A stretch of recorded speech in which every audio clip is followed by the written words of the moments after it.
really excited because this is a super exciting topic. Definitely a question that we get a lot, and everybody's really interested in doing this um, for their business. And it seems like such a behemoth of a project. And so today I'm hoping that we can kind of remove some of the clutter around how to create this packaging, how to think about it, um, and how to really decide if you want to make that commitment for your business. So if you're just joining us for the first time in a webinar, check out the GoToWebinar control panel on your right-hand side of your screen, or it should be on your right-hand side. That's where you can ask questions. So today we're going to cover a lot of material. I'm going to try to get through it in about 40 minutes or so. But as things come, so it'll leave us about 20 minutes for questions and answers. So as things come up, you can feel free to list them there. I'll try to get to everybody's questions. If I see people that have roughly a similar question, I'll probably just answer those questions. I'll kind of group them together. There's going to be a couple hundred of you and only one of me, so I'm going to do my best to answer everybody's question and cover as much as I can. I'll also be launching some polls, and then I'm also going to direct you to some other resources that you can use to help you in this process of creating custom packaging. First off, some other housekeeping items. This is being recorded, so you'll be able to watch this presentation all over again. You'll also be able to download the presentation you watched today too. So these slides here that we're going to click through, you'll be able to get these in a PDF form, so you can always reference them. If you want to know where that's going to be at subscriptionschool.com. So let me just click over here. This is who's hosting the webinar. It's Subscription School. We're powered by CreateJoy. In the video section is where you're going to find the recordings of the webinars. So we have a bunch of webinars in here, a bunch of other videos. We actually have a video specifically about custom packaging and branding. If you go to the third page here, you'll see a video somewhere around here. Here it is. It's branding and product development for subscription boxes. It shows a little animated me right here on the left-hand side. That goes into some stuff about branding. So if you're looking for more information, you want to rewatch this video, the webinar today, here's where you can find it. Also in the future, if you're looking for more webinars, click over to the webinar section here. And this is calendars going to be filled out with some more webinars throughout the month. And we kind of constantly update it. So if you're looking for more webinars to get involved in, here's where you can find it. Also, check out Subscription School on Facebook. So facebook.com/subscription school. We'll be posting about webinars here, sharing special stuff. You can get invitations to private groups through this page. There's a lot of cool information as it comes about. Is available on our Facebook page, on our YouTube channel, that type of thing. Okay, let's jump right into this since we don't have a lot of time today. How to create custom packaging. This is me. My name is Jesse Richardson. If you want to learn more about me, that's me on the left-hand side, you can check out my blog. My blog is just jesserichardson.com. Has a bunch of random information, some stuff about subscription commerce, Google Trend stuff, even stuff about the state I live in, Oregon, that type of thing, marketing types of stuff. If you want to learn about me, that's where you can find it. Some of my projects that I've been involved with. My current business is called Prosperly. It's packaging I actually designed for that business completely on my own. Another one, Conscious Box, Escape Monthly, Furball Box. Those are all subscription businesses, organic sold to content website, and now I do content and education with CreateJoy. So overview.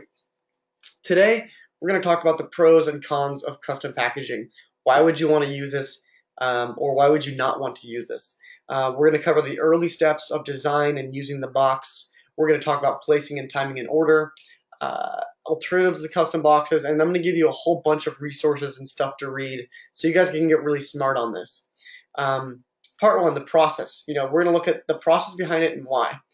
So when you order custom packaging, you'll discover that it really is a multi-step process. And in fact, it involves multiple steps over usually a long period of time. So some of these steps are going to be deciding on your packaging type, marrying that packaging to your brand, as in making the brand experience cohesive, making sure that your physical box or whatever type of mailer you're using really feels like your brand. We're going to talk about you have to figure out how to make the most of the packaging itself. A whole big part of the packaging process won't even be just getting your branding on it, but really figuring out what you want to do with that packaging. Of course, knowing how to place an order, placing that order, dealing with manufacturers, and then coordinating all of this with your monthly needs. When you're doing your first order with custom packaging, you're going to have to go through all of these steps, and you'll notice that many of these steps aren't in a linear fashion. It's a really circular process in that you'll be doing multiple of these things at once. So, for example, while you're marrying it to a brand, you might be also in conversations with your manufacturer 3 weeks before you need to place the order, so you can actually fulfill your first box in 6 weeks or something like that. So you're going to have to be thinking about your monthly needs, your branding, and pricing and placing an order all at the same time, which are all very different parts of the same puzzle. These are all things that specifically are involved in when you're ordering your first set of boxes. So part one, the pros and cons of custom packaging. Outside that process, because this is really difficult, I think it's important to weigh whether or not it's a good idea for you. And before I go into my reasons, the pros and cons, here, let me just ask a couple questions to you. I want to launch this first poll. How important do you think packaging is?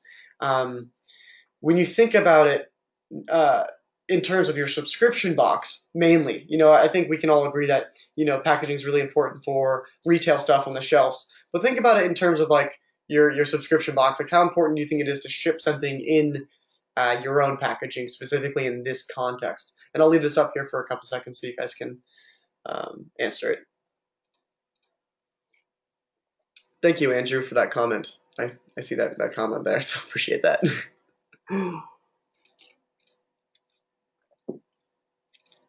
And I want to let you guys know that I do see a couple questions coming in, so I am seeing those, and we'll definitely get to those at the end. If you're just joining us, we'll do the Q&A at the end of the session. Okay, let me close this poll. I'm going to show the results. So this is great. I mean, none of you think that this isn't important. 1 in 10 of you think that's somewhat important, but maybe not critical. And then 50% of you take this pretty seriously, and then the other 50% of you, so 40% of you, think it's got to happen. I would agree. I think it's very important. I definitely think it's crucial at a point.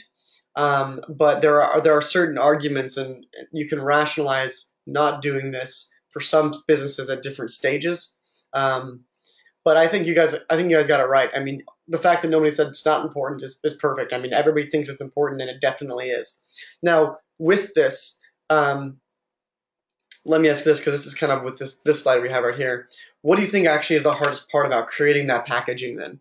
So if everybody here thinks that we should definitely be doing it, I guess my question is what's kind of stopping you, or what's the hardest thing for you? And I have another poll about what stage you're at, but we'll ask that in a little bit to break this up. I'll leave this up here for a couple more seconds as well.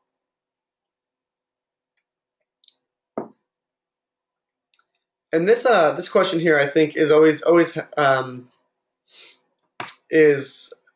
an interesting answer to it based on what I've chatted with people and kind of how people think about custom boxes.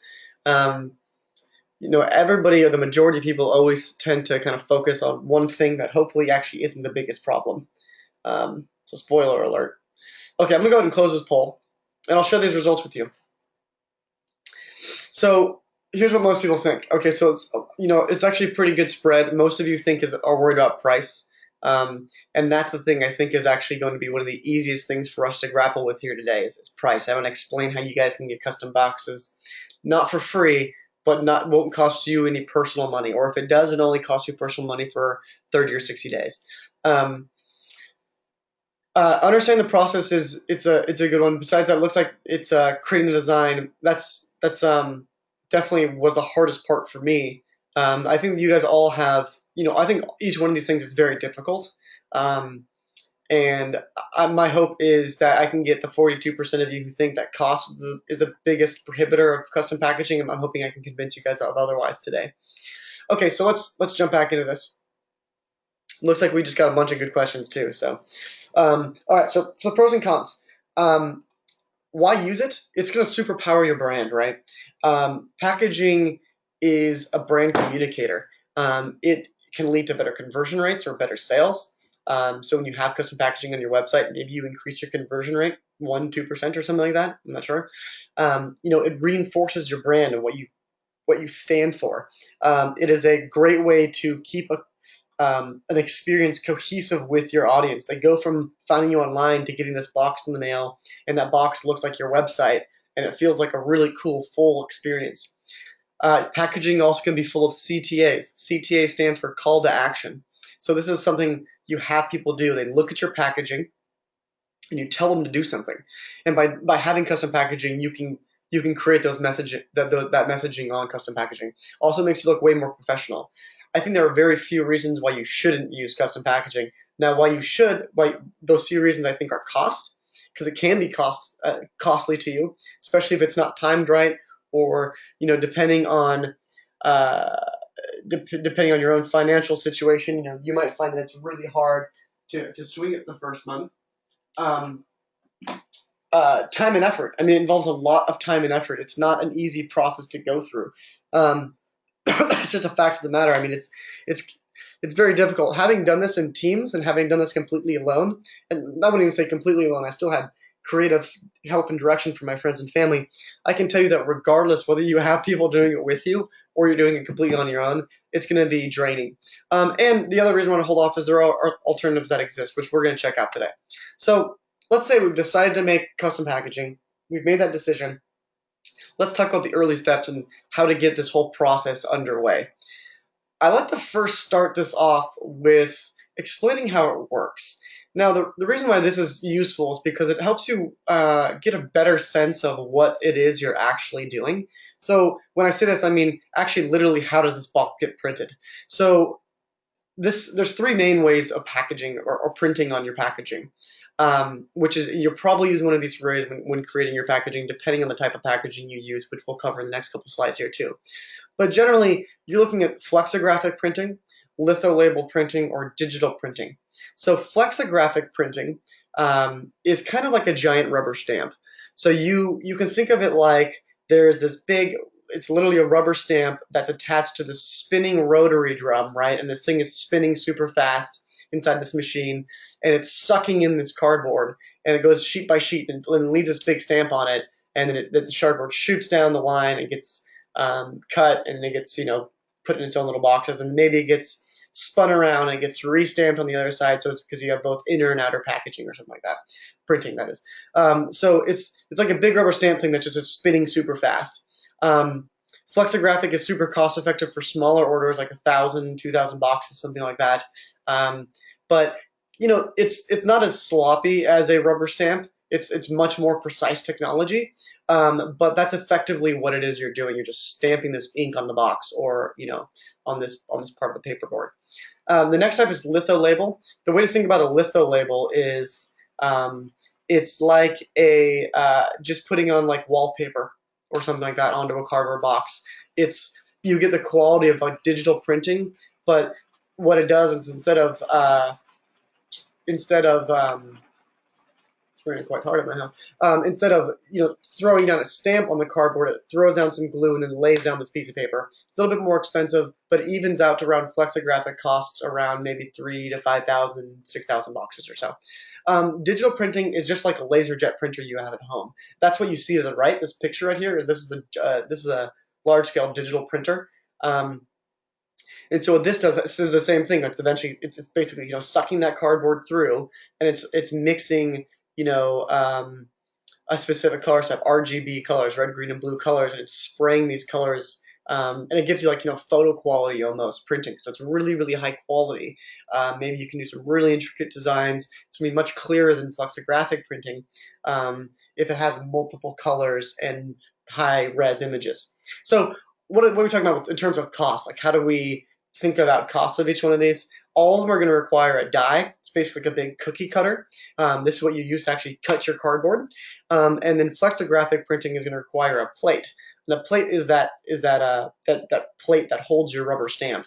You have to get that big rubber stamp created. Whereas with litho label, it's digital printing on paper that gets laid on cardboard, and then on digital, it's that RGB color sprayers. You don't actually need a rubber stamp because it's spraying the colors directly onto it. So that's going to be how you're going to be thinking about the actual creation of your packaging. What that looks like is this. So for example, Um, uh, if you look at these boxes here, here's some different types of packaging. On the left, top left, we have like a black bubble mailer. Now, if we look at the actual boxes in this picture here, for example, this orange one, that's my current business, Prosperly. This one, this bottom one down here with the pictures of these girls here, this is flexographic printing.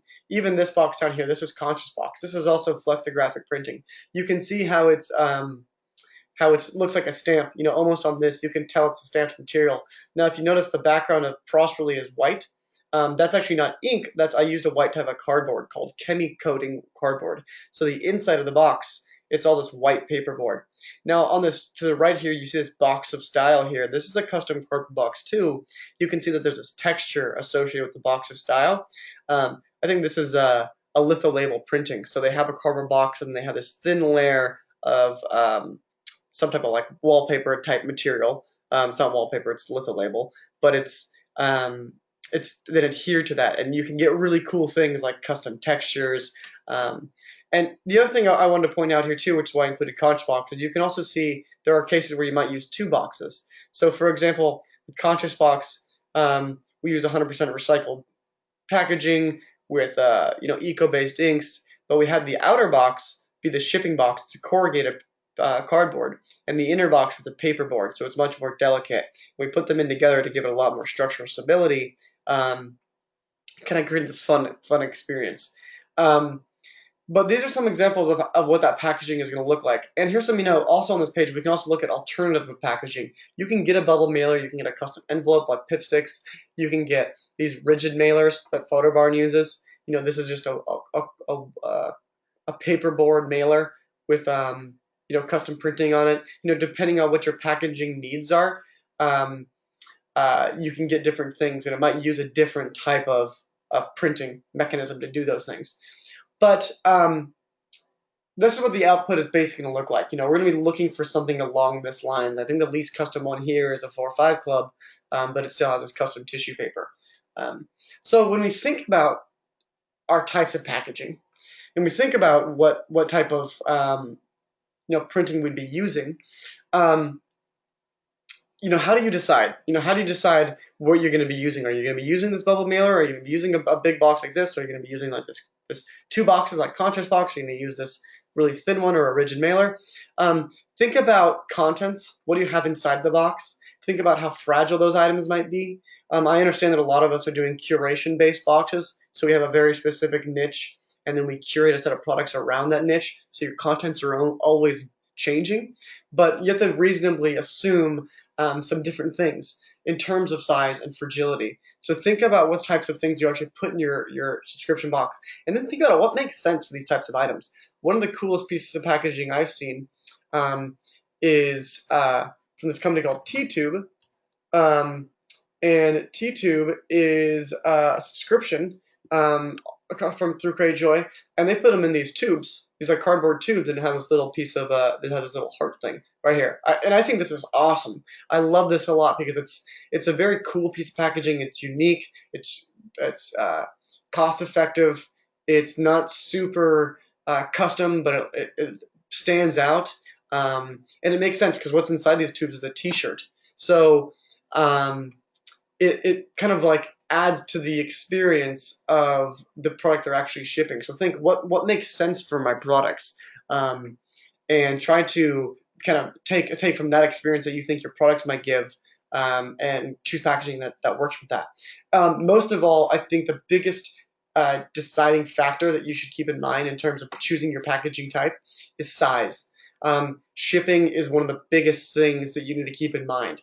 And the reason why is because based on your package size, you qualify for different types of shipping rates. The weight of the packaging itself could play a part in it.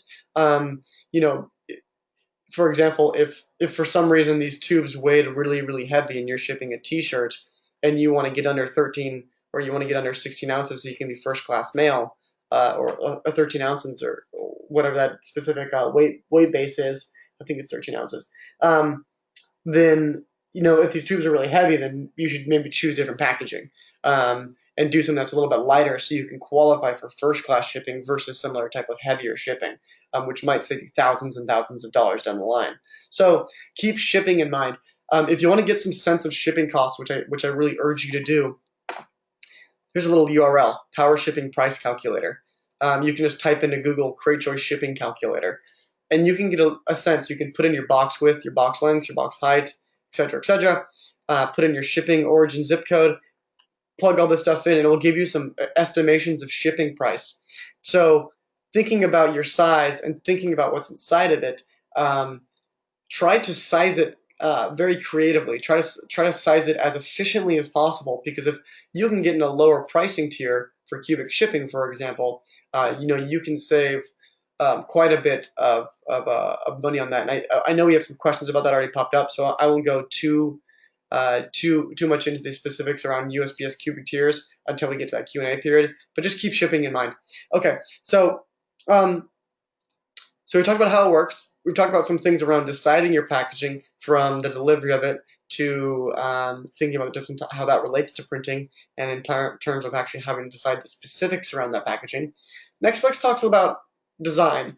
I stumped this in with the early parts because I think this is something you should be considering throughout your decision-making process. Not considering in terms of thinking about what your design is going to look like, but considering in terms of how am I going to execute this process. Okay. So design is a multi-stepped, extremely intensive process. You need to execute on like several different things at one time very, very well. So specifically, number one, we've got that specific size. You actually have you need to literally have an exactly specific size of the inches and measurements of the specific box you're going to use. You need to have a blueprint. It's going to look like this thing on the right hand side here, except it's going to be more intricate, and it's going to be like in a specific file type. But basically you're going to be working off of something like this, where you can see dotted lines of where the packaging is going to fold and how it's going to actually tuck into itself, and what's the inside and what's the outside. You need to have a specific blueprint when you're thinking about design, so you can actually think about how you're going to size up that artwork. In terms of that artwork, you have to be thinking about how this is going to look on print versus colored versus digital. So, for example, when you print this design on your box, it's going to look different than it does in your design program, because the cardboard is going to be different. It's going to be spotty. It's going to be an ink pad that's slamming against this piece of cardboard. It might not do a perfect ink every single time. The resolution of the ink pad for flexographic printing is not going to be as high a resolution as it is going to be for your monitor. When you're thinking about design and getting ready for this, you really need to be focused on understanding the difference between digital and print design, because print design is it's just different, because we're not looking at it through a monitor, we're looking at it actually physically on the packaging. From that, you also need to be getting a really good handle on a concept. So when you're thinking about design, you need to be thinking about, what is my box going to look like, and what story is it going to tell? I mean, a good piece of packaging should be like a visual storyboard. Doesn't mean you have to have crazy intricate packaging. It just means that you have to have something that fits the niche that you're operating in. I think, for example, this Box of Style, very high-end box, like $150 a month or a quarter or something like that. But the box itself is actually very simple. It's just a black box. It has this, this texture on it, and then it has like this shiny metallic logo on the top of it. It's not super intricate, but it has a very clean concept. The concept is very clear to the customer. It's very high-end feeling. So you need to get a concept down that works and it's cohesive with your brand. Lastly, you got to get a program to actually build all this stuff in. Maybe it's Adobe InDesign. Maybe it's something else. I used InDesign to create my packaging. That requires a very specific type of technical proficiency. And when I say technical proficiency, I mean actually being able to hold the pen, or in this case the mouse, on the actual creation of that packaging. You need to be able to work within those programs if you're actually going to create your own packaging. And I'm not going to say it's impossible. If you've never done that before, you can certainly do it your first time. I mean, that sounds kind of like this crazy pie in the sky thing, like maybe I'm some like motivational coach or something like that. But I mean, literally, you can. And I'm going to show you how I did it the first time. And I'm not a graphic designer. Excuse me. Alternative to this whole process, you could always outsource it. I mean, it might cost you $1,000, but and I think that'd be a good price to pay for it. Is about $1,000. So I would estimate that being your cost. Um, but you could easily do that. I mean, it's a good option, and I mean, if you don't have the time to do this, um, if you don't have the time to do this yourself and you don't feel like you have the skill set, it might be worth it just to pay somebody else, especially if you don't have the time to commit to learning. Now, you can definitely learn, and here's my process. So maybe tilt your head to the left a little bit, and you can see here. Unfortunately, the slide wouldn't go vertical for me.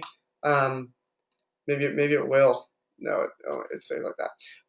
So if you tilt your head to the left, you can see here I've got the step 1, step 2, step 3, all the way down to step 7. So you can see here. So step 1 is me at literally I had no idea what I was doing. Now I know how to use Photoshop, and I'm pretty proficient. I've been using the internet and my computer since I was like 3 years old. Since my dad had one, I used to just play on Paint all the time. So I feel very comfortable on a computer. Um, so I'm like, wouldn't say I'm not completely technically proficient, but had I ever used InDesign to create packaging before? No. So step 1, you can literally see my colors are over the borders. I was trying to just decide a color. Step 2 is a totally different box shape. I completely changed the structure on it, and you can see I'm trying to mess with some patterns. I've got some lines there. I've got some like terrible looking logo. I've got some like weird arrow design on the inside. Step 3, it seems like it's getting a little bit refined. There's a little bit less clutter on the packaging, the sides of the packaging. It looks like I'm doing some different types of lines. I've got some type of new tree in it. Um, I have like this oak and leaves and these acorns on the inside. And just so you know, when you see these two packages next to each other, that's the inside and the outside. The outside is the one with the Prosperly logo on it. So you can see step 4, it's getting a little bit cleaner. It's a little bit more intricate of a back panel, but you can basically see step 4, a little bit different. I've got this new type of circle design I have on the front of the box. Um, step 5, it actually starts to look like a decent inside of the box. I decided to invert my colors at that point. So the inside of my box would be white with orange ink, and the outside of my box would still be white, but it's a flood coat, and so it would be completely orange. Step 7 is actually my final version. So from step 6, or excuse me, yes, from step 6 to step 7, or from version 5 to my final version, I did a lot of work, you can tell. I mean, I spent, a couple weeks on this at that point, really getting it to this next point. You can see here the inside of the box became on the left-hand side. So the left-hand side of the box, that white one with the sunflowers on the sides, that's what I ended up with. I had like a tree kind of come up the sides of it, and if what I can do to maybe give you a better sense of this Prosperly unboxing, maybe I can show you how this actually looked inside, how that looks inside the box. You can't really see it within these pictures. You can kind of see with this one how there's this tree in the back. So you can see here I've got like these steps 1, 2, 3. There's this tree in the back now. This little area behind this is where you pull the card off of. So right here is where you actually pull a theme card off of. But you can see here that it was a multi-step process for me. And I don't mean to ramble, but my point is that what you're looking at about here is about 2 months of my life. Not every single day 8 hours a day, but at least a couple hours a day, maybe 10 hours or so a week, just focusing on this design. And the reason why it took me so long was because it was the first time I was doing it, and it was not super easy for me. Because I had never really used InDesign before. But my point is you look at my version 1, which I just look at that and I'm just like, God, what was I thinking? And then I look at my final version, which is a very nice, intricate packaging. I mean, I get a lot of compliments on the packaging now, and people always say, oh, who designed this for you? Like, what designer did this? And I'm like, oh, I did it myself. Here's a nice picture of the front. You can see how this, like, kind of these sunflowers are poking out behind everything. There's this nice back little, this is what it looks like after it's been shipped. like this little little sentence here about why we create the boxes the way we do. I got these like custom illustrated foxes. Um, uh, so you can I made this special place with a shipping label on top. There's like lots of flowery design in it. It's supposed to be like an artisan, organic, handmade subscription box. This is the inside of the box right here. So the inside flap of the box. See, I put the little theme card right here, and when people peel off the card, there is a little bird there, and it says chirp or something like that. It's just printed. It doesn't actually. There's not actually a bird there, but it's just a printed little bird in a nest. So it's like I just from where I started to actually completing the actual customer experience of the box, it just took a lot of iterations. So if you want to do that, there's a couple things I would suggest you keep in mind. Number one is calls to action. Make your packaging motivate people. I think some of the best packaging, what it does is it gets people to do things after they've opened the box. It's call to actions to share things. It's call to actions to follow you on social media. Let me see if I can find what this actually looks like here. That's the little bird I was talking about. It's a little tweet bird. Okay, so let me see if I can find this actual picture of what I want to talk about. I'll just pull it up here. So you can see here in the top right here these 1, 2, 3 steps I was just pointing out. I say take a picture, share it on social media, hashtag, and follow us at Prosperly. So get your packaging to tell people to do something, and you can do that in a lot of different ways. Whether it's you can do that multiple times with the same piece of packaging. You can do it on the inside flap, and you can also do it on the bottom of your packaging. But whatever it is, make it motivate people. Get people to do something. Make a contest out of it. Make a giveaway out of it. Make I don't know, some interesting thing. Make sure that people know what to do after they've had the product experience. Second, make sure you're reinforcing your brand. Make it really cohesive. The orange of my box came from the orange of my brand mark. The kind of the sunflower feel came from the some of the imagery I was using on the first iteration of my website. I use those boxes and those imageries and those foxes and stuff like that all throughout my brand. It's at the bottom of the Prosperly website. You see foxes. The referral program that I use with Prosperly, each time you refer somebody, it lights up a little fox, and so it's like there's the steps 1, 2, 3, and there are outlines, and as you get each one completed, they get colored in the back end of Cratejoy. So I have like customized that referral program to match with the branding of the box. So make it cohesive. Thirdly, make it visceral. I mentioned that I had people peel off the theme card, and we were just looking at that a second ago. Right here, it says peel off the card. The reason why I did that, you can see how it is here. Peel off the card is this seasonal surprise thing. And it revealed, like I said, this bird. The reason why I did that is because the packing list is on the back side of that theme card. So if you want to see what actually you're supposed to get in the box and look at the retail prices, you've got to peel off that card. I did that because it makes people just do something. It makes them engage with the box rather than just picking something up off a bunch of products. And you can do something like that. Maybe it's not peeling off a card. Maybe it is, like what we did with Conscious Box. We had 2 boxes. So you'd open one box and there was this very nice other box inside. Maybe it is stickering the tissue paper shut. This isn't Prosperly, but for some reason it's under the Google. And you can see they put little stickers right here. Note another box I really like. The way they do their packaging is Hatchery Box, and what I like about it is they wrap all their items individually. So they've created this really nice piece of packaging, cohesive with their brand. It's got this red, I think it's a really beautiful, simple box. But what they did to make it visceral was they also branded this tape and then wrap up their box, all their products in these nice little padded things, which is nice because they use a lot of glass. So what they did is they made it visceral. The customers now feel that product experience. And that's going to be making your packaging actually work for you. That's what you need to happen to make it really worth it. So it adds to the customer experience rather than just looks nice. Also, I like to always think about your shipping label placement. It's something to always keep in mind with design. Don't forget about your shipping label, where you're going to put it. So let's flash forward 2 months. You've created a design. You've chosen your size. you've got this beautiful looking piece of packaging. It's just going to rock people's faces off. Now it's time to actually place an order. And we'll talk about some alternatives at the end of this section too, just in case for some of you who are like, yeah, never mind, I'm never going to do this. So placing an order. So you've got the beautiful design. You're ready to just melt faces. How do you find a manufacturer? Very first thing you do is you go to subscriptionschool.com. Go to our resources section. This is subscriptionschool.com. You go up here to the resources, and you'll see here custom packaging. I've got a special sneak peek for you guys right now. What I'm doing this week here at Subscription School is I'm adding about 30 people to this list. And what I'm doing is we're going to be creating a map.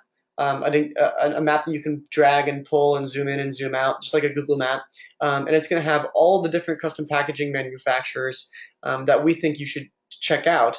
In the United States, some overseas, some in Canada. I think we have 1 or 2 in Europe, 1 or 2 in Canada. That you can come to this page and you'll have a list of, like, an exhaustive list of 40 people that you can contact. They'll have reviews from other people, other subscription box owners. They'll have starting at prices. Well, I'm going to try to get as much legwork done for you guys this week to make finding a manufacturer super, super easy. And like I said, it's going to be on a map rather than like a list of them, so you can see where they are. The reason why that's important is because shipping. When you order these boxes, you're going to have to pay freight. It might be a couple $100 per pallet, depending on where they're shipping from. That's for that reason, I like to choose something as local as possible. A couple of people have already asked this question: who do I use? Juan, actually, you just asked, can you upload this? Webinars are being recorded. Yeah, it will be. It'll probably be up today or tomorrow. But a couple of asked, who do I use? I use Northwest Paper Box right here down at the bottom. They're local in Portland. It makes it nice so I can go look at the boxes. I have a nice local relationship, and they also do fulfillment, which we'll talk about later. So finding a manufacturer, go to subscriptionschool.com, go to the resources section. This is about to get blown up this week. So bookmark this page. Outside of finding a manufacturer, you could always Google it, that type of thing. Maybe create an Excel sheet with a list of manufacturers. If you actually want to get an example of what I mean right there, go to subscriptionschool.com, go under packaging and product development. This guide, everything you need to know about custom packaging. If you scroll down, there's a checklist I made here too for you. If you scroll down, you'll have this, you'll find this manufacturer contact sheet. And what this is it's an Excel sheet I made that kind of gives you some examples of what to have: the location, the price, offers fulfillment, contacted, and URL. And you can download this contact sheet right here. You can see what it looks like, and you can fill this out as you're talking to manufacturers to keep track of prices and the location of them and that type of thing. So you can check out this guide right here, everything you need to know about custom packaging for subscription boxes, for some extra resources in terms of contacting manufacturers and getting a price. So when we're talking about price, what should you, subscription box owner Jane, think about in terms of pricing? So pricing depends a lot on what type of printing you're doing, as we talked about earlier, and the quantity at which you're ordering. Flexographic printing is going to be probably about $1.50 to $1.50 for 1,000, 2,000 boxes. You very well may be able to get that for cheaper. Maybe it's more around 80 cents, depending if it's a smaller box. I'm giving you a little bit more of a higher estimate because I think that's what you should plan with. I think you should plan with around $1.50, because if you get a box for $1.10, then you've got upside. If you try to price it in there really competitively, and you think that you can get custom boxes for 80 cents a piece, I think that'd be, first of all, very difficult to do for custom packaging. Keep in mind, we're talking about printed boxes. I think that'd be very difficult to do. Instead, try to price it a little bit higher. Put your pricing, build margin into your pricing model. For more than 2,000 boxes, I think you can probably get it below $1 pretty easily. So I think that's a good estimate. It really depends if you're using some type of special cardboard and multiple types of inks or something like that. That could really quickly change. So it's difficult for me to give you a great estimate, but I think around $1, $1.50 for your first order, and everything after that, you should be trying to get down as close to $1 or below $1 as you can. Keep in mind that with flexographic printing, each plate means more money. So remember, we talked about plates and dies. A die is like the cookie cutter, right? And it cuts your cardboard. A plate is like the big rubber stamp. If you have you need a new plate for every single color. Plates are about $1,000 a piece. So if you have 3 colors in your subscription box, you're looking at a couple $1,000s of printing plates. It's a one-time fee, and you now have that tool forever. But just keep in mind that that's a higher startup cost for flexographic printing. Litho labels, it depends if it's a full or spot label, but generally you can expect uh, two times more expensive than flexographic, and right around the 3,000 to 5,000 box order a month, um, or per order is probably when you start to see it be about the same. So it probably comes down to about $1 around the 3,000, 5,000 mark. So maybe just a little bit more than flexographic printing. The perk there being is that it's flexographic, so it's lithographic. So it's a really nice high quality image. Digital is going to be pretty consistently 3 to 5 times more expensive. When you get up to a larger level, 5, 10, 15, 20,000, for the manufacturers I've spoken to, that's when it's going to start to become competitive. But remember, the reason why you use digital is because it's really, really high quality. So, if you need really high quality stuff, there's nothing that can really compete with it except for maybe litho label. But if it's just an ink, if it's just a single color like Prosperly, or if it's just a single color or a couple colors like this one where it's red and black, then you don't really need digital printing anyways. So just keep that in mind. So basically avoid it unless you really need it. So part fee for placing an order, let's say you've got that price down. So you've gone to your manufacturer, you figured out what price range you're falling into. Now you're actually placing the order. Here's a rough outline of what I think you should expect. Price and packaging decided. See if you can negotiate any terms. So you say, hey, Jesse, I want to split my payment into 3 different sections. Is that possible? Or something like that. Try to get cash flow opened up for you. Do anything you can with your manufacturers. It never hurts to ask. Then you submit your design. Once you submit your design, they're going to send you a sample for you to approve. It's going to be like a physical box that you literally have to put your initials on and then send back to them, or maybe you do like an e-sign or something like that. They'll also send you a sample of the colors, like a little tiny swatch like you get at Home Depot or something like that. So you'll get your samples. Maybe it's 2 or 3 different iterations of samples. You change a different the color a little bit. If you want like an actual sample box, like an actual printed box that looks like it's going to be, you can buy one. It's usually like 100 or 200 bucks, maybe a little bit cheaper, but it's basically just a single box. And the reason why they can't do these at really low quantities, by the way, under like 1,000 boxes for flexographic, is because the machines just spin so fast that they can't really get one box at a time. So in order to actually get one, you have to get like a special paperboard digitally printed one, which is going to look and feel a little bit different than your actual box, but it'll be good enough for a sample. But basically, after you've done your sample and you've approved it, then you're going to go into production. Your tools will be produced, and then your boxes will be produced. And then they'll deliver it, and you can use it. One of the things I want to note about delivery and use, if you can find a box manufacturer who is also a fulfillment center, you don't have to ship your boxes anywhere since it's under the same roof. Northwest Paper Box out of Portland, Oregon, the one I use, they do that. So Northwest Paper Box is a box manufacturer and a fulfillment center. If you go to them and say, hey, Jesse from Craigjoy referred me, I want to talk to you about doing some printing. I'm really interested in using you guys for whatever reason, blah, blah, blah, blah, blah. Their packaging is great. You might have to work a little bit hard to get someone to contact you back. Just keep calling and keep emailing. They're just very swamped with work, so don't feel discouraged. Timelines, I think it's about 3 to 4 weeks for plates and dies to be created. So when we think about the actual tooling to create your boxes, give yourself about 3 weeks at least. 1 or 2 weeks for production. For actually getting these boxes printed, give the box manufacturer about a week to actually get everything in its process and actually print it out for you. Maybe a couple days for transportation, maybe about a week. So future orders will be a lot shorter. It'll be 2 weeks for production and transit since you already have your plates and dies created. But generally, you're looking at like a 5 to 6 week process. So if you're doing this with your launch, have that timed out. You need to have everything kind of tied up and done about 6 weeks before you ship your first box, so you actually know that you have enough boxes for packaging and stuff like that.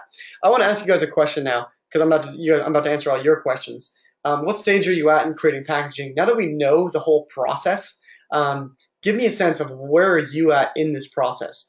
were you all the way back at the first stage? Part one, coming up with the idea and just learning about how this stuff works, or are you started? Are you doing design, and you're going through that whole process that we talked about, or are you choosing a manufacturer, currently placing an order, or do you already have it and maybe you came to this webinar today to just learn more about the process, or maybe you're thinking about redoing it.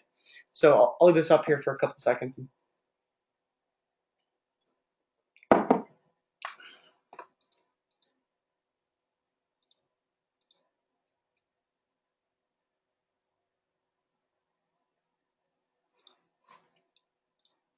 Okay, let me go ahead and close this here in just a second.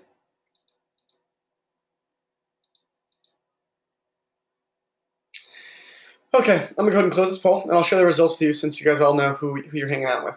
About half of you, so about 50 or 60 of you, are coming up with the idea, and the other half of you are just starting on the process, choosing a manufacturer or currently placing an order. So it's about 1 in 10 of you already have it.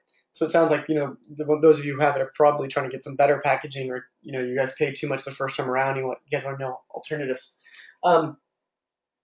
So that's useful. I hope today that for those of you who are just coming up with the idea, I hope this has been really helpful for you. If you're thinking about, if you guys got overwhelmed, the half of you who are just thinking about it, if you guys are overwhelmed with this, here are some alternatives. Stickers are easy to apply. They're consistent. They can be bright. They can have custom text, and they can have call to actions. You can have a big sticker that covers the whole box. Unfortunately, stickers are kind of expensive. I mean, you might end up paying 60 cents per sticker, whereas a custom subscription box costs maybe a buck. So you might only be a 40 cents difference. 40 cents on 1,000 boxes is not a little bit of money. I mean, we're talking about quite a bit of change still at that point, but it's just something to keep in mind. Stamps are even cheaper. I mean, this is going to be where your most cost-effective option here is stamps. They're just hard to apply. They're inconsistent, but that cool kind of gritty look and feel might be right for some brands. I think it looks really good with coffee and tea subscriptions. Even like a nice handmade brand. Depends on your brand mark. I mean, I think stamps are actually a really unique creative aspect. It just is also kind of a more labor intensive option. So these are some alternatives in case you guys are thinking about them. Okay, so that was a lot of content. So what are you waiting for? You guys are basically ready to go. If you have more questions about how this whole process works, now's the time to drop them in the questions, because now I'm going to start answering all your questions. Assignment for next Monday. I would like you guys to have a list of manufacturers to contact, maybe with a size and order quantity in mind. So get some of your ideas down. Figure out how many boxes you think you might want to order, how big or whatever type of packaging you think you might want to use. Get some good. You don't have to decide on it 100%, but get some stuff in front of you. Maybe go to a custom box store, or go to just a box warehouse and pick up a couple different sizes. Put some product inside it. Get a sense of how that's going to look and feel in your hands. And you should have decided some of your box basics, and at least build a timeline for yourself to say, if I want custom boxes, I've got to get this done in 7 weeks. And then go ahead and get busy on design. Get boogie. Start to knock that stuff out. I'm going to leave up these action item reminders here, just as I answer your questions, and I'm going to try to power through these things because we only got about 15 minutes. Okay, so Kelly asks, if I use cubic pricing, can I put my box into a protective sleeve or bag? So Kelly, your shipping box itself is cubic pricing has to be the specific dimensions of the package you're shipping.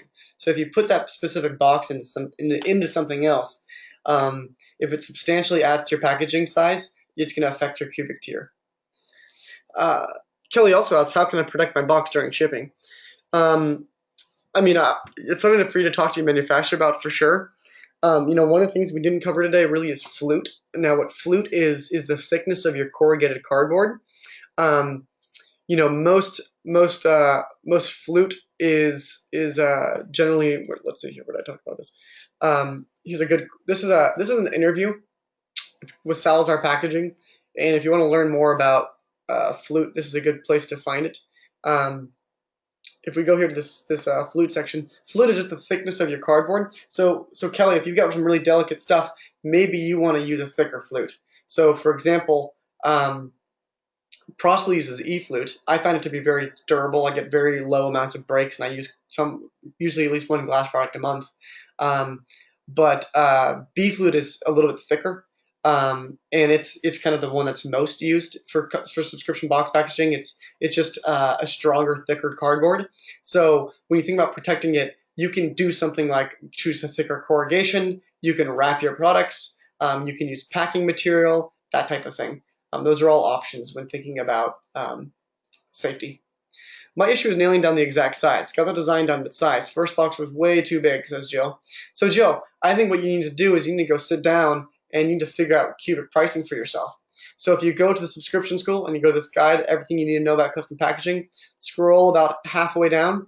Part 3, I talk about choosing a size. I gave you guys 3 of the most common sizes used in subscription boxes as based on a poll from our vendors, about 100 people. The most common size is 8 by 8 by 4. What is more important than trying to be like somebody else or looking at averages, medians, or modes is looking at USPS cubic shipping, because I think that this is the best shipping rate that exists for subscription boxes right now, unless it's first class mail. It's just generally the most cost effective and easiest one to keep standard. Is your length, your width, and your height all multiplied together divided by 17.28. Look at how this affects shipping rate or costs right here for you. If you're in shipping 0.3, as in you're above 0.2 all the way up to 0.3, you're like, you're looking at $15 shipping cost if you're in the 0.3 range for shipping. And if you can get that, if it's up to 0.2, you can get almost half as much for shipping. Well, about $6, about 40% less. If it's up to 0.3, if you're at 0.21, if you just brought that down to 0.19, you literally save yourself like on average like $7 per shipment or something like that. So when you're thinking about size, Jill, think about that. I would try to get to 0.1. Like, what dimensions do you have to fill out basically to be in the 0.1 range? Now, 0.1 range just got bumped up, so it's about the same as 0.2. There's actually only an average of a 16 cents difference now between 0.1 and 0.2 cubic shipping. Kind of a bummer for people who had 0.1, not so much a bummer for people at 0.2. Personally, I'm the cubic 0.2 range, so that's how I size my box. It's basically the maximum for 0.2. It's like 0.18 or something like that. So that's what I did. I think that's a way you should think about sizing. So Dan mentioned it's difficult for me to find the right vendor. So like I said, check out the resources page, Dan, and especially the next couple of days here when we get a bunch of these new people up. Joey says, what's the best place to get sample boxes? Joey, I would suggest getting directly from your manufacturer. There are some places that you can go where you can have one-off boxes created for you, some specialty places. But if you're working with a manufacturer, ask them and they can get one for you. And try if you can get you might even be able to get a better price for them because you're about to put a big order in. Okay, so what are the must-have CTAs we should have in or on our boxes? I think you should always tell people to follow you on social media, Andrew. It's critical that people know how to contact you and engage with you outside. I think that putting in another contest, take a picture, something like that, telling people to take a picture and put it on Instagram, I think is another really good idea. Sunny says people can take out the litho labels, right? I'm not sure what you mean, Sunny. So litho label printing is, like I said, it's like the label actually gets adhered to the cardboard. So for example, this is a good diagram of it. See how this is? So you can see how there's a cardboard and there's actually like this label that's applied to it. And so what that looks like, if you've ever ripped open a beer box or something like that, and you notice how there's like this thin piece of paper that's actually the cover of the design, that's what litho label is. It's like this thin sheet of paper that's actually adhered to the cardboard. So to answer your question, no, it doesn't get taken out. It gets glued to the top of the cardboard. Jonathan asked, when does it make sense to order custom boxes? I think, Jonathan, you should only be ordering custom boxes when you can afford about 1,000 boxes. And I think that's when you have about 250 or 300 subscribers, because you might use 1,000 boxes over 2 or 3 months. What type of printing is on Prosperly? I use flexographic printing with a chemi white board. And so my actual cardboard is this white. My actual cardboard is this white board. you can see here what this looks. See how this box. This is actually my old business, Escape Monthly. It used a similar type of board where you can see the cardboard itself is white and the ink is blue. And you can see, so this is traditional cardboard. This is not Escape Monthly. It's just a very similar box design. And what people do, like Greencraft Kids, Escape Monthly, and possibly what we've all done is we have a flood coat. So we print on our entire box. Our entire box is white, and we cover the whole thing in ink. And then it looks like the white itself is actually the ink or the design on a green box. So that's how we do that. Do you have any suggestions on how to customize a standard or non-custom box to make it more attractive or appealing? Yeah, Jonathan, I think stamps and stickers are the way to go with that. Choosing the right size is also one of the hardest things to decide. Kelly mentioned. I think we just talked about sizing with cubic pricing. Definitely check out this section here in this guide. I think choosing a size, you can learn a lot of good stuff from this. Hi, Laura. Laura says doing a box within a box like Conscious Box is something I'm interested in because the unboxing experience makes it more special. Do you have any idea on the additional costs required? Yeah, I do. So, Laura, your corrugated cardboard box is going to be much cheaper. Your corrugated cardboard box could be as cheap as 30, 40 cents. Your paperboard box might be a little bit more expensive. Maybe it's 50, 60, 70 cents. Depends on your volume. I mean, that's if you're ordering 10,000 boxes a month, 20,000 boxes a month, that's about as, you can get them down that low.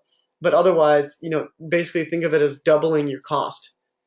So, Sunny asked at the end if you can talk about shipping, planning, and cost in detail and how to get a bulk deal, so on. So, Sunny, let me know if we covered that already. I know some of these questions might be old. So we talked a little bit about, the timeline, and in terms of getting a bulk deal on packaging, you've got to already be ordering over 1,000 to really get attention for box manufacturers, and at that point, you're still a very, very small order to them. So, you start to see real price breaks at 2 to 5 to 10,000 boxes a month, or boxes per order, I should say. And if you do that much, then you can get maybe 30, 40, 50 cents or 50% off what you'd be ordering at 1,000 boxes. So you might be able to get your box cost from $2 down to $1, which is significant.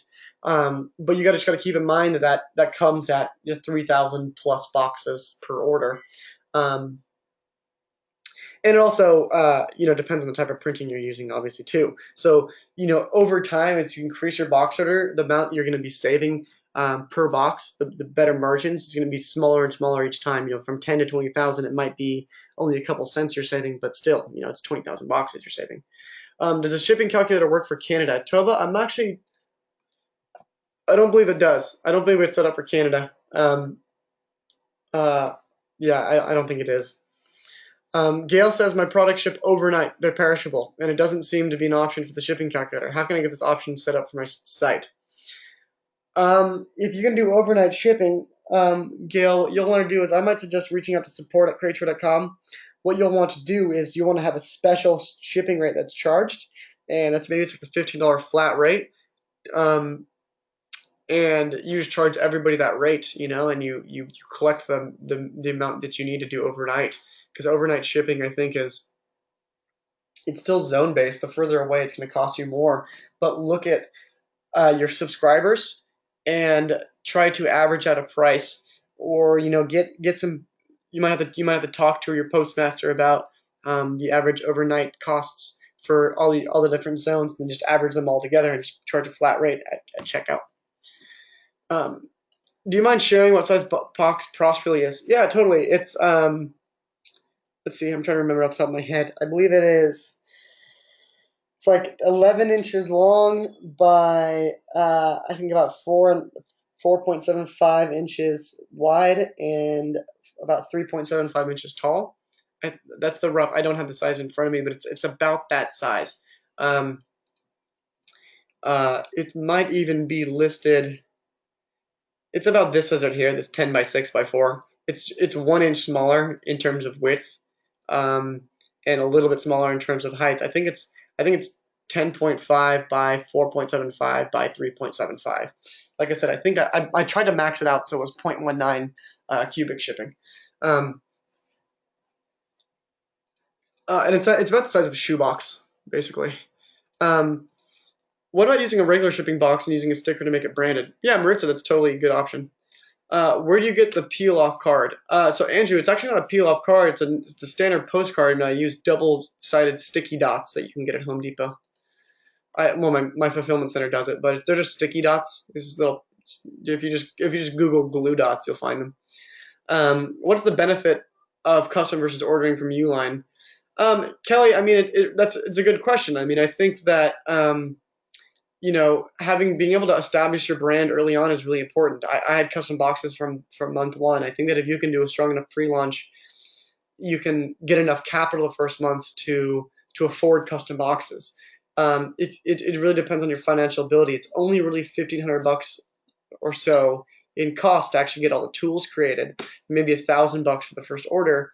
So if you have a credit card that you can put it on and float it for 2 weeks until you collect, the revenue from your first batch of subscribers, it might be very easy for you to do that. It really depends on your business. Jason says, do you have to buy a new stamp every time you want to change your call to action on your packaging? How much do stamps normally cost? Jason, stamps are super cheap. I mean, you can get like a nice stamp for like $20, and then all you need is ink pads. If you want to get a good stamp, hrsco.com. This is actually my friend's family business. They've been making stamp for like 80 years. They make really high quality stamps. They have like a environmentally friendly operation. They're based out of California. They ship anywhere. They're very super cheap to ship. But they make really high quality stamps. I mean, you only need to buy the stamp once. Maybe it's $20 for the stamp and $5 for shipping and $10 for shipping and $50 for ink pads each month. I mean, you'd be looking at $150, of cost maybe for as many stamps as you'll need. I'm not totally sure on the specifics. Depends on how many boxes you're stamping, but it's gonna be cheaper than putting in a $2,000 box order. What is it? So Tamara asked the same thing about the adhesive. Yeah, it's glue dots again. If I want to do a peel off label like yours, what's it called? Oh, Lisa, you also asked that. It's just a standard postcard, 5x7 postcard with glue dots on one side of it. Do you recommend a card in the box with retail prices? Do you feel it's acceptable to send subscribers an email with details on each product?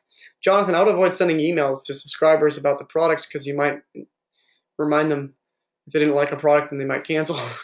But I would suggest putting in a packing list for sure. You don't have to put retail prices on there, but I think it's helpful. Is there a way to paint stencils on a normal brown cardboard boxes? Totally. I mean, Colby, that's a whole other alternative. You could totally spray paint your boxes. I think it's going to cost quite a bit of money though. Any manufacturers in Israel? Dan, I don't know if we have any, but I would check, and if we do, they'll be added to this resources page. Kelly says it's hard to find a manufacturer in upstate New York. You might have to order from a couple states over. So that's just something you might have to do, Kelly. Okay. Okay, let me see here. Let me just go through some of these. Ignore the list. Okay. Oh, all right. So Laura, it looks like I can ignore your question about custom stamps. I'll skip that over. If you did want to re-ask that, if you did want to learn more about it, let me know. Where would you get a stamp big enough for the side of the box? Yeah, I mean, these guys could create any size. I mean, there are so many stamp manufacturers. You definitely could use someone besides North Hollywood Rubber Stamp. If you do use, Hollywood Rubber Stamp Company, call them up and say, hey, Jesse Richardson referred me. Give me the best deal on the books. And they might just do that. So that's where I would suggest James. So Andrew says, worried about needing to make changes to the design of the box. Would minor tweaks, would minor tweaks require all new plates? So let's say you create a design and you're like, crap, my font on the bottom of the box is way too small and it's hard to read. Do I have to create a whole new plate? Yes, you do. So don't mess it up. I was about to say something a little bit more stern than mess, but definitely don't mess it up. Andrew, it's like, that's $1,000 mistake right there. So I regret making the font on the bottom of my boxes not pronounced enough. If you go to if you look at the Prosperly box, I think I did a good job with almost everything besides this copy right here. I mean, like it's easy to read, especially when it's in person. I mean, it's a big box, but I just felt like it could have been bolder. What I did actually is I changed the type of cardboard I used.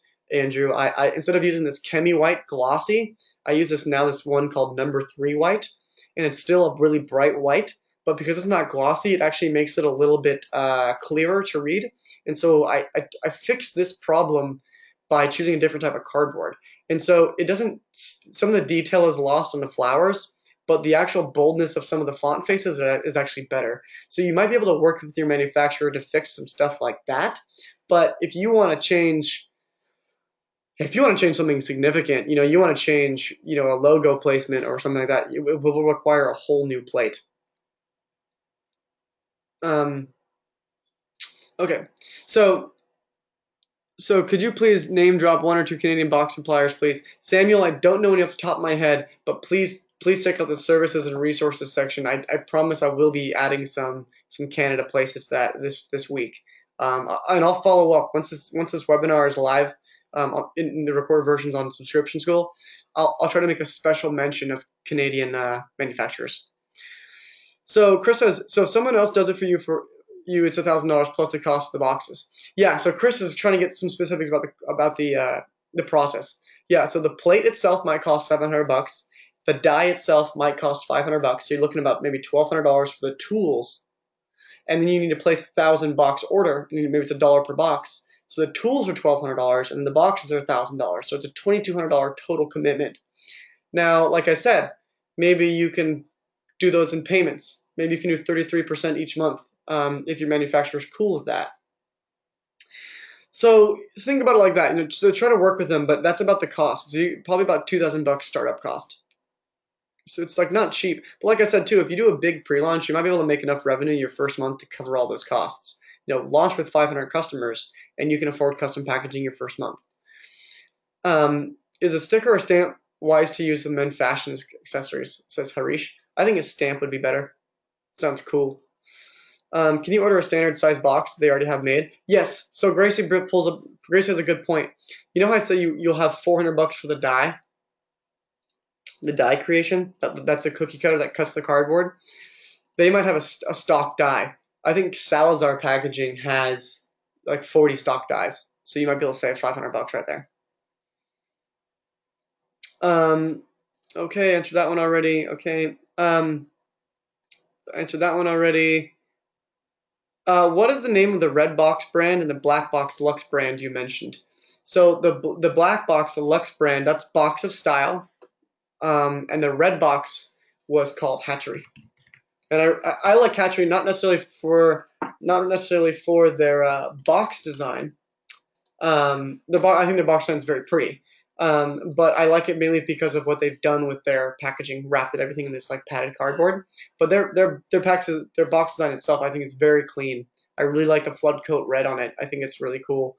And I like how the white shredded paper makes it kind of pop. I think they did a really good job with their box.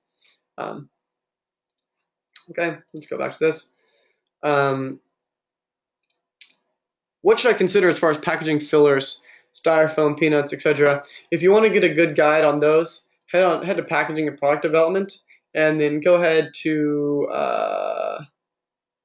types of packing material for subscription boxes. This right here it kind of goes over a couple different. There's a hatchery box again. I go over a couple different options: styrofoam, peanuts, bubble wrap, craft paper. I go over like 5 or 6 things in that post that you can check out. Chris has thoughts on Alibaba. Totally. If you can find something good from China, I'd say go for it, Chris. Personally, I like to order from local manufacturers because my box was an artisan local subscription box. I think it'd be kind of disingenuous if I ordered Chinese subscription boxes for my specific niche. I like to use local manufacturers who use eco-based inks, water-based inks, and have U.S. workers. Chinese manufacturers, they could have different types of fillers in their inks that could be kind of weird. The quality is going to be weird. The payments are going to be weird. Just make sure you have everything really locked tight on that.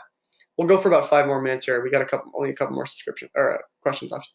Scarlett says, I placed an initial order for 250 8x6x6 pink and black boxes that were around $250 each. I went to place a second order and was told their manufacturing costs have gone up, and now they're quoting $482 for each plus shipping for 1,000 boxes. What? No, Scarlett, they're yanking your leg. Scarlett, you need to go get a better quote from somebody else. Go to Salazar Packaging or Northwest Paper Box. After you buy the after you buy the plates, I mean, the cost isn't going to go up necessarily that much for the ink. Maybe for 1,000 boxes, you should not be paying $4.82. Just don't do it. You should be paying $1.50 for those boxes. Um, yeah, that's they're ripping you off, or tell them like, hey, what kind of process are we using? Like, are you guys using digital? Are you guys using lithographic? Like, what are you guys doing? Like, why is it so expensive? I should be paying $1.50 for custom printed flexographic print boxes at about 1,000 quantity. That doesn't make any sense. They might just be uh, uh, they might just be trying to gouge you. I mean, some people are just gougers. Okay, so Jessica says, does it make sense to have two different size boxes? Yeah, totally. Jessica, if you have two different size boxes, it's the Jessica mini box and the Jessica plus size box or something. Absolutely. You can have two different custom size boxes. Um, one of them maybe qualifies for 0.1 cubic shipping, the other one's 0.2. And so it's slightly cheaper, something like that. So where's the best place to get labels if I choose to do the sticker process? I would say just go to a local print shop. Find a local print shop to get stickers. You could order some stickers online from like maybe Uline or something like that. Or if you just type in custom stickers, you'll probably pay, about, like I said, 60 to 80 cents per sticker for about a 5x7 sticker or something like that. That's something I would expect. So Edward says, I ordered a solid color box from Uline at $2 a box, and then I put stickers. This is all within my set budget. My question to you is, in your experience, has this ever had a negative impact switching to a custom box 3 to 4 months after you launch? No, Edward, you're not going to have a negative impact at all. I don't think so. Dina said, did you have custom printed boxes at launch? Did you have 250 subscribers at the time? I actually launched with about 150 subscribers, and I did have custom boxes.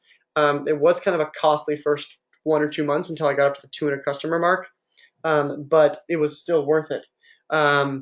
So I was just wondering if it would cost substantially more. Thank you. To print something on a perforated section of the packaging. More to print something on a perforated section of the packaging.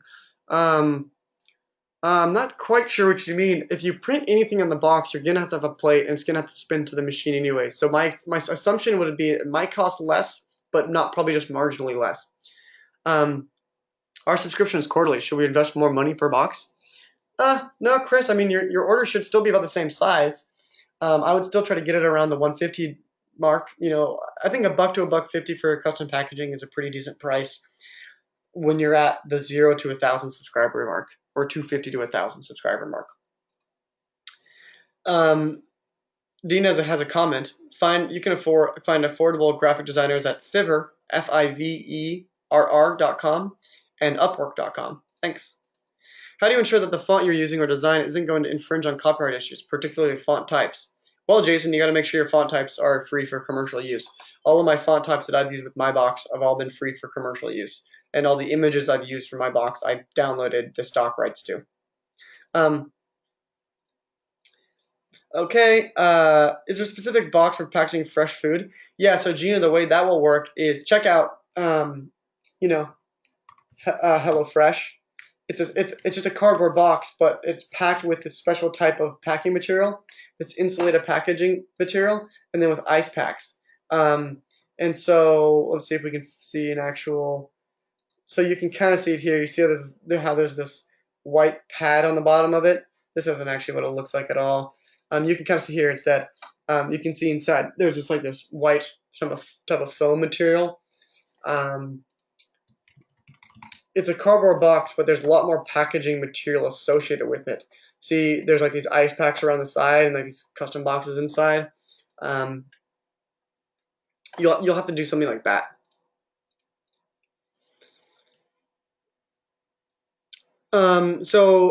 Mogomini, I would say, if you can order on the 250 mark, that's a good. You don't have to wait for 1,000 subscribers. Sooner the better, I say. For some reason, my calculations for cubic weight are way different than yours. How do you calculate that again? It's length times width times height divided by 1728, right? Yes. Yeah, that's correct. So it's in inches too. So Andrew, if you're doing, let's just do a quick math here. If you're doing 8 by 6 by 8 by 6 by 4 divided by 1728, then you're in cubic 0.11. So are there any resources on Crater for custom printed postcards with product details? I did just recently do a guide on how to make a packing list for subscription boxes. I used one plate, Kelly. Well, actually, I guess I technically used 2 plates because I had both inner and outer boxes. Is there any way to keep your shipping costs down if you're shipping lightweight products that take up a lot of room? Yeah, totally. So if you're doing lightweight products that take up a lot of room, you could have a big box, and if as long as it's under that 16 ounces, you could still qualify for first-class shipping, which is cheap. Can we get custom fillers from custom packaging manufacturers? It depends on the manufacturer, Emily, but yeah, probably. I work with Salazar right now, and all we paid for was a plate, and we didn't pay for a die. So Brian is saying he works with Salazar packaging, and he didn't have to pay for the die because it was a stock die. Harish, thank you so much. I'm glad it was a really useful webinar for you. Scarlett, totally, absolutely. I'm glad you glad it was helpful. Is Crater going to get in the custom box business? I highly doubt it, Andrew. It's an insanely difficult process, and Crater is a bunch of engineers, not a bunch of box manufacturers. Do you always have a fulfillment set up, or do you start with at home? I always had fulfillment set up because I launched with enough for a minimum. What is the printing application you used to create your design? I used Adobe InDesign. Thank you guys so much for all the compliments. I really appreciate it. We just got through all the other questions. If you guys could, at the end of this webinar, just go through and answer the survey at the end. Let me know how I did. It's the first time doing this webinar, so I'm looking for tips to improve it, that type of thing. If you have any other questions, please reach out to us at facebook.com/subscription school. Tamara says, "What's the link to the article sharing about how you launched your business?" This is the article. It's all on Subscription School under the entrepreneurship section. How I built a subscription business that made over 50K in 6 months. This goes from everything from creating the idea to doing the launch page to creating the emails to creating the packaging to creating the website, etc., etc., etc. That's my first box. So that's where you can find that stuff, Tamara. Scarlett says, "What's the usual minimum average price for fulfillment?" Scarlett, you should expect probably about $1 per box for someone else to pack your box. It depends on the number of items in your box, how many touches, but usually the minimum is at least 150, 200. I think you could find people doing that minimum. It depends on the manufacturer, though. Some of the manufacturers might have much higher minimums. Thanks again. This has all been recorded. I'll put this up here in the next day or so. Hope this was really useful for you guys. Thank you guys so much for all the comments. I really appreciate the positive feedback. And I look forward to the next webinar with you guys. Have a good day, and good luck with your custom packaging.